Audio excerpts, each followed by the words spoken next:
স্বাধিকার থেকে স্বাধীনতা, গণতন্ত্র থেকে উন্নয়ন, গৌরবের ৭৫ বছরে আওয়ামী লীগ। রাজধানীতে বর্ণাঢ্য শোভাযাত্রায় উপমহাদেশের অন্যতম পুরনো রাজনৈতিক দলটি সূচনা করল প্লাটিনাম জুবলির। এ সময় দলের সাধারণ সম্পাদক ওবায়দুল কাদের বলেন, আওয়ামী লীগকে দুর্নীতিবাজ বানানোর চক্রান্তে গুজব ছড়াচ্ছে বিএনপি।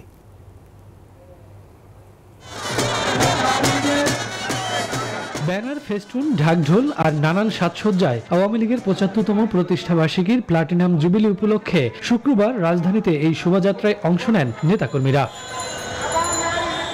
শোভাযাত্রাটি যাত্রা শুরু ইঞ্জিনিয়ার ইনস্টিটিউশনের সামনে থেকে, যার শেষ ঠিকানা ধানমন্ডি ৩২। যাত্রাপথে নেতাকর্মীরা নাচে গানে তাদের সাফল্য আর অর্জন স্লোগানে তুলে ধরেন।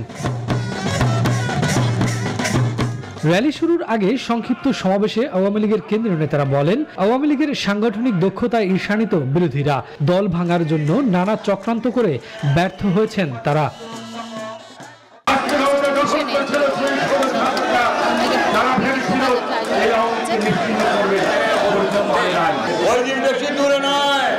এই বিএনপি হবে মুসলিম লীগ, তার নেতা নয়, নেত্রী নয়, কর্মী নয়, আছে কিন্তু কুলাঙ্গার দুষ্কৃতিকারী।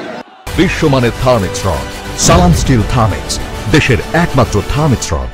একটু টোকা লাগলেই পড়ে যাবে এমন দল আওয়ামী লীগ নয় জানিয়ে ওবায়দুল কাদের বলেন, উপমহাদেশের ঐতিহ্যবাহী দলটিকে দুর্নীতিবাজ বানানোর চক্রান্তে নেমেছে বিএনপি।